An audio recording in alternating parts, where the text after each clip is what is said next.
50대 여성에게 현금 26억 원을 가로챈 보이스피싱 일당 8명이 경찰에 붙잡혔습니다. 일당은 역할극으로 피해자를 감쪽같이 속여 받은 돈의 대부분을 주범에게 보냈습니다.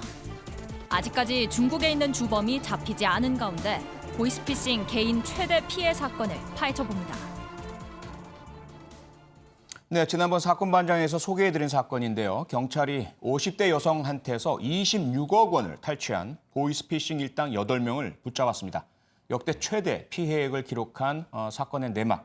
백 변호사 좀 짚어주시죠. 굉장히 치밀하게 범행이 이루어졌습니다. 일단 서울 성동구에 사는 피해자한테 문자를 하나 보냅니다. 예. 곧 택배 물품이 주소지로 배송됩니다. 저한테도 이런 문자 많이 와요. 그렇죠. 예. 근데 이분은 택배를 시킨 적이 없거든요. 그렇죠. 그러니까 좀 의아해하고 있었는데 그중에 그 보이스피싱 조직원 중에 한 명이 전화를 합니다. 제 검찰 직원인데요. 네. 지금 당신의 개인정보가 범죄자들한테 넘어가서 계좌를 좀 우리가 검수를 해야 됩니다. 네. 그리고 곧 금융감독원 직원이 집으로 갈 겁니다. 그리고 또 다른 이제 일당 중에 한 명이 금융감독원 직원으로 사칭하고 찾아갑니다. 예. 그래서 이 금융감독원 직원이 찾아가면 돈을 전달해달라고 한다는 이 얘기를 듣고 우체국에서 현찰을 인출하기 시작하는데요. 네. 이 피해자가 현금을 여행용 캐리어 가방에 담아서 전달했는데 그 금액이 자그마치 26억 원입니다. 한 번에 다 못 뽑죠. 한 번은 13번에 불가능하죠. 나누어서 뽑아서 13번이요? 네, 26억을 전달했는데 이 과정에서 전혀 피해자가 이걸 놓치지 못했다는 사실이 좀 안타깝습니다. 네. 정말 날이 갈수록 조직적이고 교묘한 수법으로 피해자들을 속이는 보이스피싱 범죄. 이번 사건의 피해자도 이들의 치밀함에 보이스피싱을 당하고 있다는 사실 자체를 인지하지 못한 것처럼 보입니다. 어떻습니까? 정동 기자. 이게 보이스피싱이라는 게 끊임없이 여러 명이 등장하고 여기 이 건에서도 예. 그 수거책만, 그러니까 돈을 받아간 사람만 4명에 달했거든요. 어허. 거기다가 뭐 각각 금감원 직원, 뭐 검찰 수사관 이런 식으로 역할을 막 하면서 그것도 끊임없이 한꺼번에 전화를 오는 게 하고 아니라 서로 막 돌아가면서 예. 이러니까. 예, 맞습니다. 그래서 정신이 예. 없었을 텐데 네. 좀 굉장히 디테일하게, 그러니까 상세하게 뭐 지시를 하고 뭐 돈을 네. 받아갔다고 해요. 그러니까 예를 들면 이 피해자가 성동구에 거주를 했는데 네.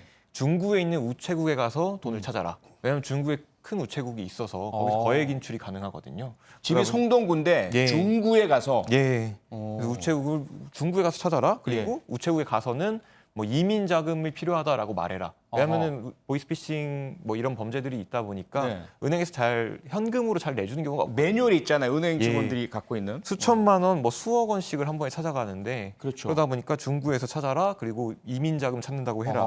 그리고 뭐 거기에 체크리스트 같은 거에도 네. 뭐 어떻게 해라. 뭐 이렇게 지시를 하다 보니까 이렇게 거액을 인출해서 14차례에 걸쳐서 인출해서 그렇게 네. 전달을 했다고 해요. 예. 거기다가 이게 뭐 집 근처에서 아파트 단지에서도 돈을 받아가고 예. 그리고 아파트 단지 근처에서도 받아가고 아하. 서울의 아예 다른 곳에서도 돈을 받아가면서 여러 군데에서 돈을 받아갔다고. 장소를 바꿔가면서. 예.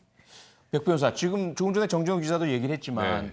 워낙 보이스피싱이 많으니까 우체국을 포함해서 모든 금융기관이 네, 맞습니다. 사실 어떤 예방 문진표 이런 걸 가지고 있잖아요. 그렇죠. 고객이 혹시라도 보이스피싱 피해를 입고 와서 뭐 현금을 인출하는 것 같아 보이면 이러이러한 것들을 체크해서 네. 예방해라. 이게 전혀 통하지 않은 거네요. 그러니까 참 안타까운 게 네. 지금 우리가 이 얘기하고 있는 내용들 아마 많은 시청자분들이 아니 그런 거에 왜 속지? 아하, 라고 그러게요. 생각하실 것 같은데 예. 이렇게 수사기관, 금융감독원 네. 처음에 오는 문자 모든 게 종합되면 한 번 진실이라고 믿으면 잘 못 벗어나시더라고요. 그러게요. 근데 그래서 말씀하셨던 것처럼 네. 이제 금융기관에서는 문진표 같은 비슷하게 이렇게 네. 작성이 되어 있는데 이제 일단 제일 많은 게 검찰하고 금감원 직원 사치를 제일 많이 하거든요. 예, 그렇죠. 그곳으로부터 돈을 뭐 인출하라는 얘기를 들었냐. 근데 거기다 표시를 하거나 그걸 보고 이상하다고만 느끼셨어도 이렇게까지 피해를 안 나가셨을 텐데 네. 거기에 없음이라고 표시를 하셨습니다. 아하. 그러니까 하면 안 된다고 생각하셨던 것 같아요. 예, 이 예. 일당들에게 속아서. 그러니까 요즘에는 계좌로 넘기면 계좌 추적당하니까 예. 현금을 찾아서 갖고 오라는 얘기를 많이 한단 말이에요. 보이스피싱 조직원들이. 예. 그러니까 지금 혹시 시청자분들께서도 아하. 수사기관이나 사실 금융감독원은 절대 돈을 요구하지 않습니다. 그렇습니다. 돈을 찾아서 전달해 이런 얘기 안 해요. 그러니까 그렇습니다. 예. 그런 얘기가 들리면 무조건 보이스피싱이라고 생각하고 신고하시는 게 맞을 것 같습니다. 네.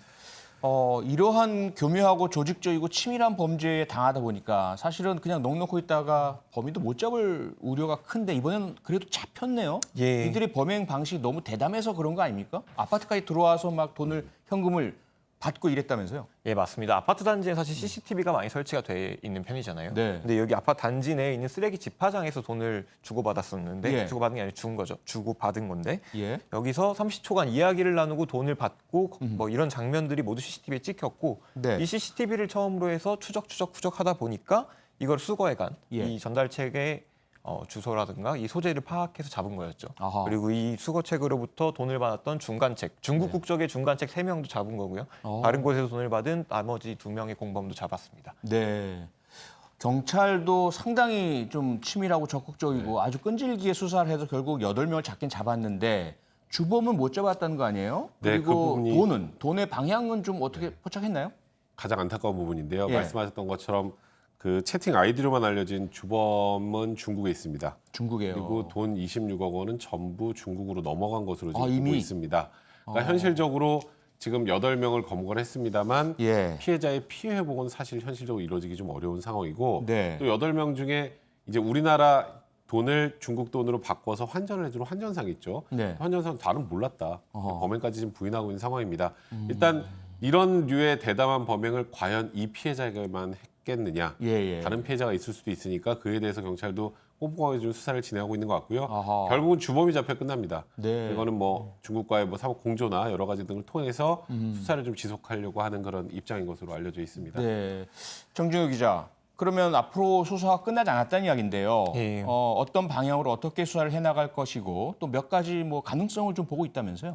이게 일단 두 가지 의문점이 좀 있는데요. 네. 첫 번째는 일단 26억이라는 액수 이거를 돈으로 가지고 있어야 되잖아요. 근데 이 50대 피해자가 얼마 전 유산을 상속받고 집을 팔면서 26억을 갖고 있었던 건데 네. 이 거액의 유산을 상속받은 사실을 과연 어떻게 알았냐? 어떻게 알고 있었을까? 그렇죠. 이 부분을 첫 번째로 해결해야 될 부분이고요. 네. 그러니까 알고 있을 가능성이 충분히 있었던 거고 어허. 두 번째는 피해자가 우체국에서 돈을 찾으면서 네. 26억인데 이걸 13차례로 나눠서 찾았다고 해도 네. 한 번에 몇 천만 원에서 최대 3억 원까지면 상당히 돈이 무겁잖아요. 맞습니다. 예. 근데 이걸 1만 원권으로 거의 찾았다고 하더라고요. 1만 원권, 5만 예. 원권도 아니고. 예. 오. 그래서 1만 원권으로 이 정도 액수면 엄청난 무게일 텐데 예. 이거를 보이스피싱 이 집단에서는 왜 1만 원권으로 찾게끔 했을까? 그러니까요. 왜 이게 그랬죠? 뭐 추측을 해보면 가능성이라는 거는 뭐 환전할 때 1만 원권이 유리했던 게 아닌가라는 생각은 해보는데 아. 그 이유는 아직 구체적으로 밝혀지지 않은 상황입니다. 네, 백 변호사 가장 큰 문제가 과연 피해자가 이 피해 돈을 피해 금품을 회수할 수 있느냐, 환수할 수 있느냐 이 여부일 텐데요. 어떻습니까?